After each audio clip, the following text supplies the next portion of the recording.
Hey there, positivity seekers. Welcome to another episode of Incurable Positivity, the podcast where we explore practical ways to shift your thoughts from negative to positive. I'm April Sabral, and with me is the incredible Angie Costa. Together, we co-authored the award-winning book, Incurable Positivity. And we're here to bring those pages to life in this uplifting podcast. Absolutely, April. Our mission is simple: to help you think and feel better. Life throws challenges our way, but it's how we respond that makes all the difference. Today, we've got some tactical tips to share with you that can truly transform your mindset. For more positivity, head to www.incurablepositivity.com. Stay positive, stay inspired. This is Incurable Positivity. Hey, Angie. How are you today? Hi, April. I'm fantastic. How are you? I'm pretty fantastic too. I'm feeling pretty incurably positive today. I wonder why. Well, it's because I've been having conversations with myself about time and just being reflective on it, because I just came out of a workshop where I trained 120 leaders about time, managing time, their relationship with time, and how we think about time. And, I think that there's a really good discussion here, because I don't know about you, but do you ever feel like you want more time? Oh, always, always. I think most of us probably feel like we don't have enough time to do all the things we either want to do or need to do. For me, it's more the things I want to do. I do find that I get done what I need to get done, but boy, oh boy, there's just always those little projects and things that you think about and you just go, oh, do I have enough time? Right. Well, and I think, just after spending an afternoon teaching time management and follow-up and how to prioritize, it was really interesting because we didn't start from that perspective. We started from a place of what's the relationship with time. And so I asked this question, which was really interesting, all the answers. It's quite funny. But I asked them to consider, like, if time was sitting at their dinner table tonight and time was a person, what would they say to time? Like, really, what is their relationship with time? And how would that look? What would they say? And so some of the comments were, this was hilarious. It was, me and time have got to go to therapy. We need to have a therapy session and have a conversation together. That was one. We got to work some stuff out. We got to work some stuff out, right? Then there was other ones of like, time, I just need more of you, please. Like, how can we work this out again? So like lots of conversations like this, right, happening. And it was really interesting because when you actually break down the self-chatter in our heads that we have around time and the anxiety that it causes us, half the time, it's more about the mindset around it versus knowing how to organize and prioritize ourselves. I think a lot of mental energy is spent around how we actually perceive time and talk about it to ourselves. I don't know. Thoughts? Yeah. See, this is such an important conversation, and I'm so glad that you're having it with industry leaders, with corporate leaders, because I think that those are some of the places where you can really see the impact of a better relationship with time, a better understanding of time, and more mastery and control over time. Like when I think about all the major corporations and how they impact society, our culture, commerce, all of that, but also all the people that these leaders are leading. I mean, if they can get a grasp on time and have a positive, healthy relationship with time, they can transfer that knowledge to hundreds of people that are, in their organizations and in their departments. I mean, that could have a massive sweeping effect, to be honest. I mean, imagine how that would affect customer service. I mean, the whole thing. So from a purely technical perspective, I think it's incredible that you're having this conversation with leaders. But I think every single one of us needs to ask this question. What do we think about time? How are we managing time? Because time is it's the one thing that equalizes us. We all get 24 hours in a day, right? Every single one of us. The rich can't buy another hour. The poor can't sell an hour. It's all equal. And it's the one thing that we can all really, truly control is how we relate to and manage time. Yeah, and it causes us a lot of anxiety, let's be real, right? Like when you've got a deadline to get done and you've got to get something in and you're looking at the clock and you're like, oh my God, I've got all of this to do and I only have this much time. And you're going into a state of anxiety, that can't be healthy for your body. We know what negative thinking and anxiety does to your health, your health, right? Like your energy levels, and chemically, actually, it's been proven in your body that it causes dis-ease, right? Which is disease. So yeah, dis-ease. Yeah, I love that because it's like, it just puts it where it needs to be. But, Oh yeah. right.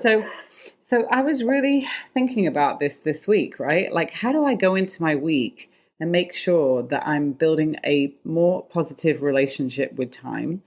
And how do I shift the self-talk around time? And then how can I make time my best friend and work with me and for me?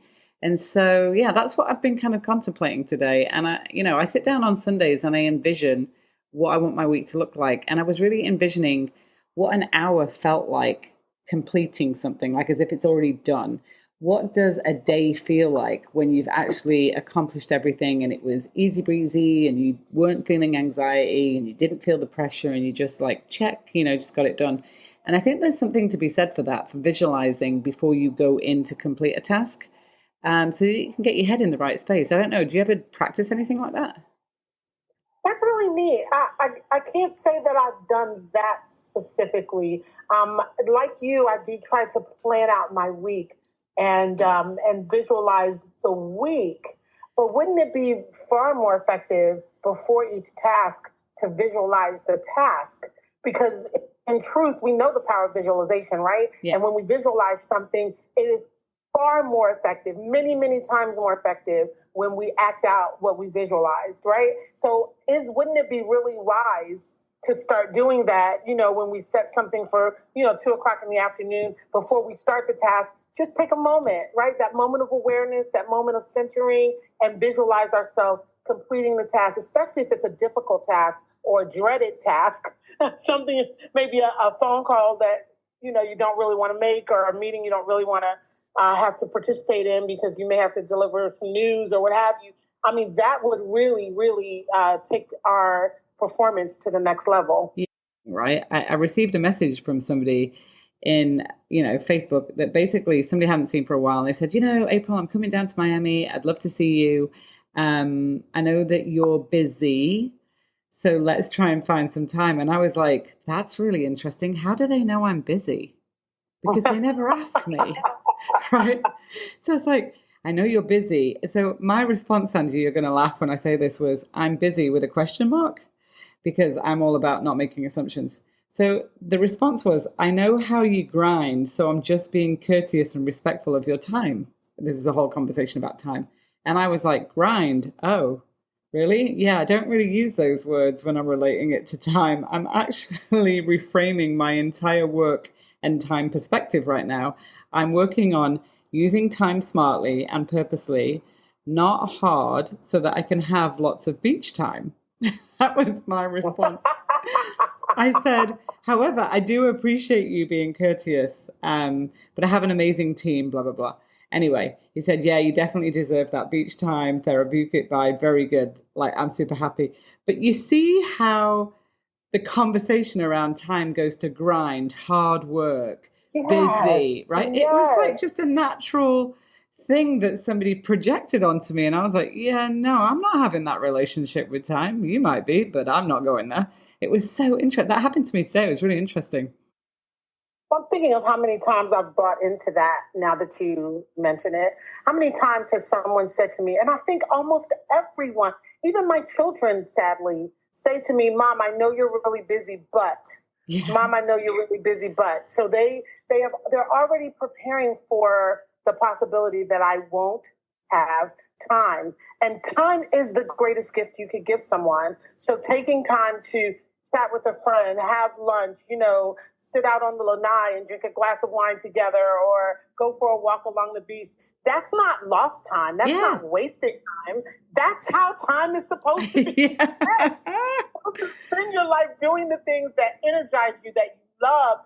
And of course, we've all got to make money, but even your money-making time should be positive, powerful, energizing time. So, yeah, I can't believe it. But once again, you have opened my eyes. Well, and, training these leaders, it was really interesting because I had a friend of mine on the call because I wanted to get some feedback, right? Because as a trainer, facilitator, speaker, you're up there, you're training, you're sharing your content, your wisdom, and you don't necessarily get that critical feedback from your audience about what you could do differently as a speaker, facilitator.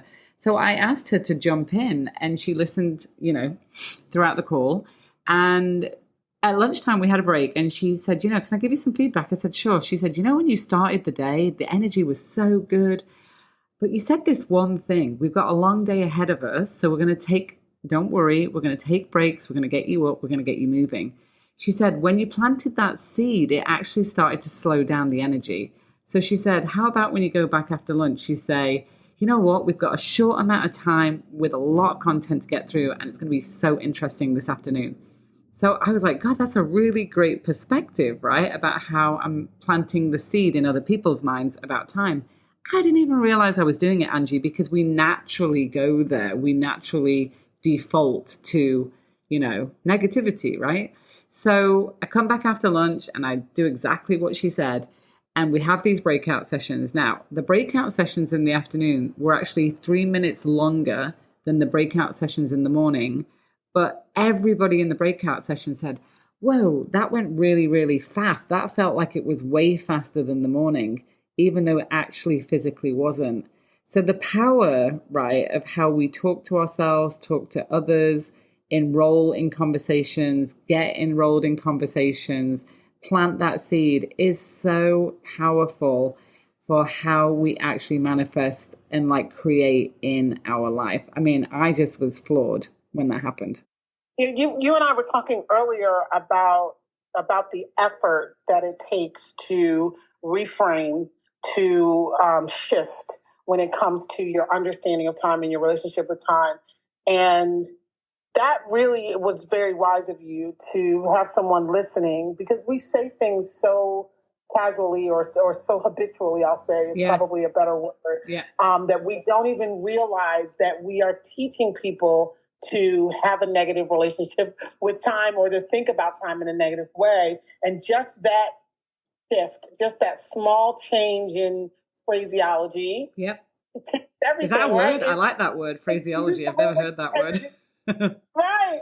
Like everyone's fired up now. They're like, oh my God, I want to soak up every minute because I'm not going to have you for much longer. Let me get everything I can from you. So now they're pulling from you, which fires you up, and it becomes a cycle of positivity. So that's the right way to do it. And I think we should all be mindful and aware of how we speak about time, particularly to the people closest to us, but of course to our teams and to the people, we work with. It's critical that we think about how we talk about time. Like I can't tell you how many times when I was in sales, I had a manager say, we only have 3 more days and we haven't hit quota. And, if we don't hit quota, blah, blah, blah, blah. And it was all phrased negatively. And what if we said, guess what, team? We've got 3 days to hit our goal. We can do it 3 whole days. Like, this is going to be great. We're going to knock the ball out of the park. That would have been a completely different conversation and would have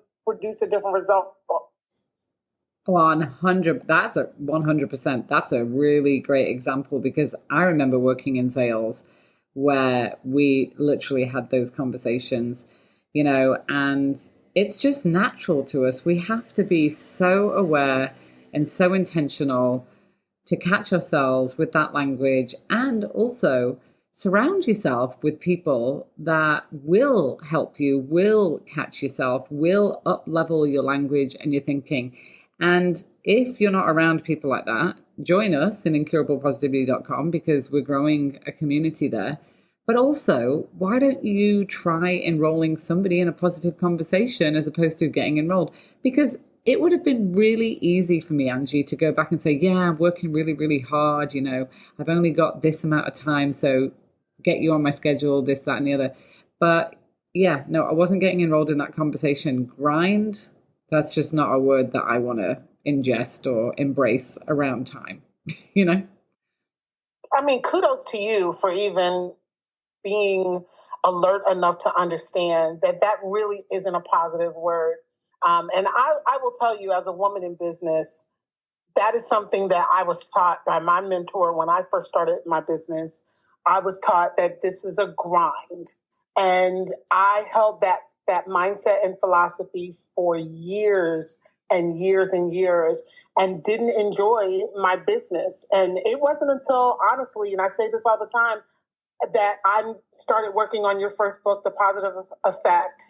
The power of working on that book and being involved in that world with you for the very first time really intensely really shifted how I looked at my business. I didn't enjoy my work. My work was a grind.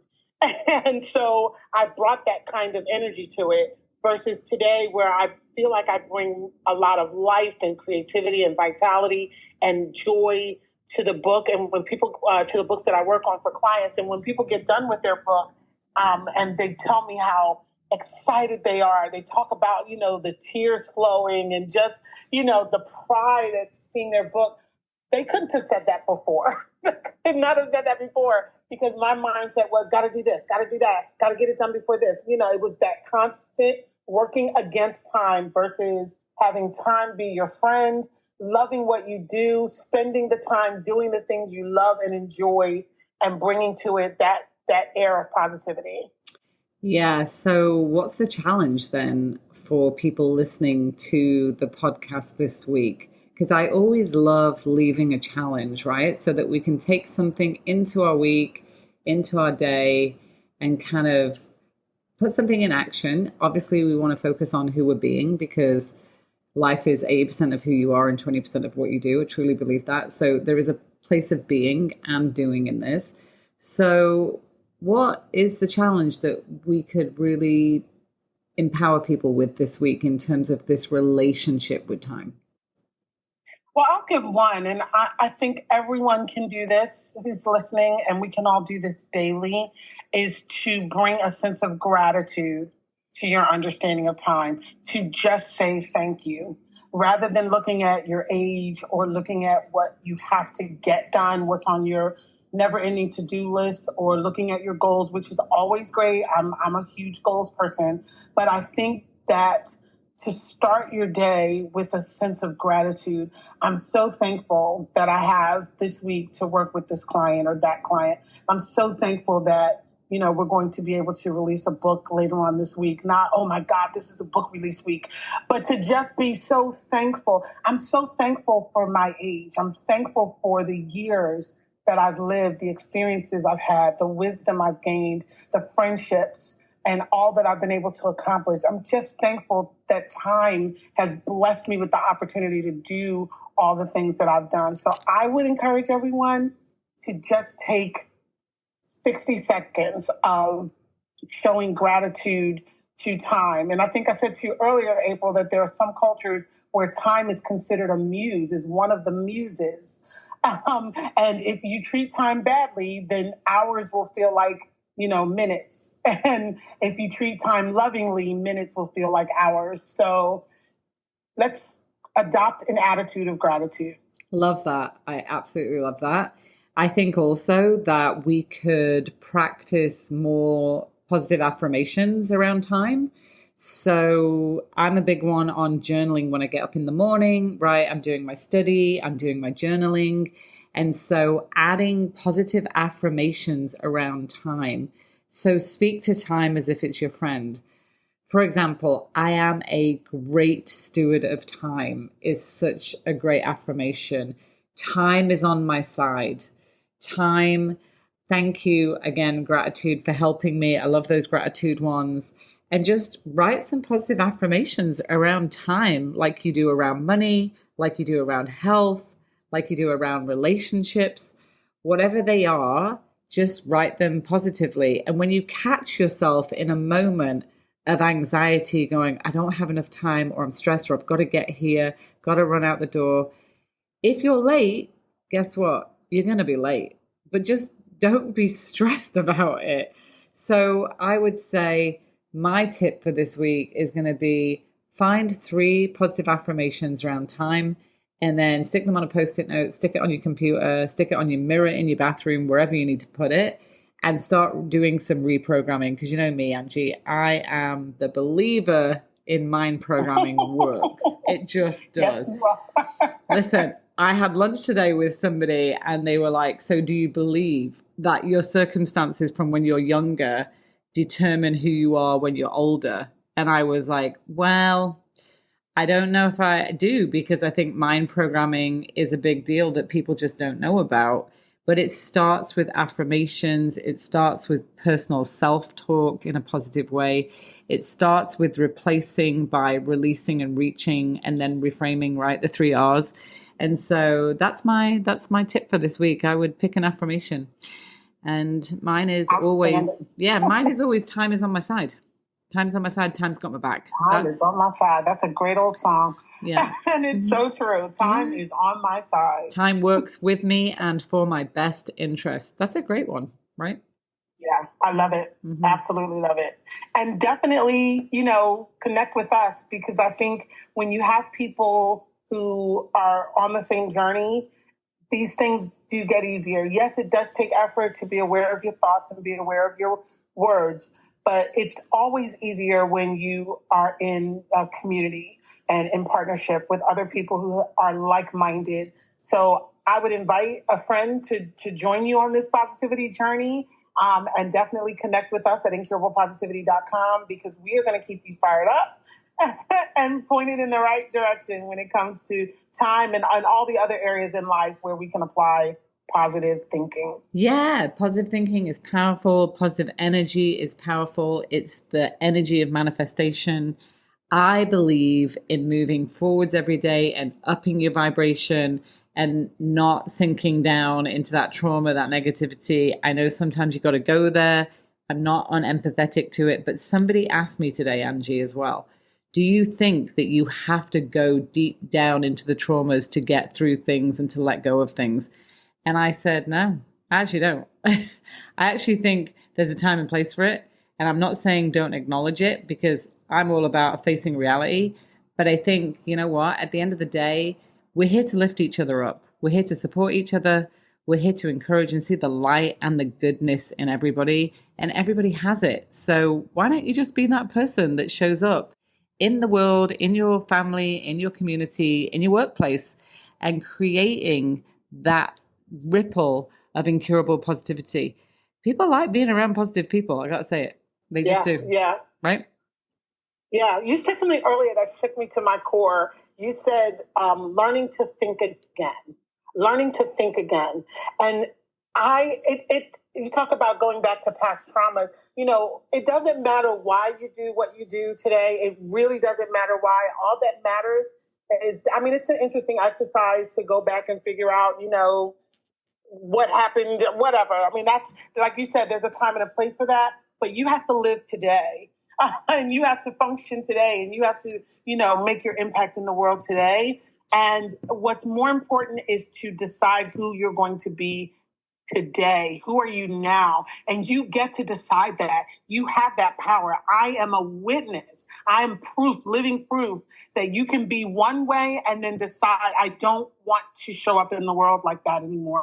And that is what happened to me, is being the master of my own existence. And that was a powerful moment. So I would say, think again, like you've been taught to think or conditioned to think in one way for decades. And now it's time to think again and choose a new path. And yes, it will take effort in the beginning. I won't lie to you. It takes effort in the beginning to stay constantly aware. But boy, oh boy, does it get easier each day you make a decision to think a new thought to replace those old negative thoughts. Yep. And you know what? I'm going to wrap that up with this perspective, because somebody sent me this through Instagram today and I absolutely loved it. People send me memes all the time, really positive ones. And this one was great. because it speaks to what you just said about you get to choose every day and live every day for who you want to be. And it was a meme and it said, it was like Snoopy and Charlie Brown, right? Sitting on a dock. And Charlie Brown says, "We only live once, Snoopy." And Snoopy said, "Wrong. We only die once. We live every day."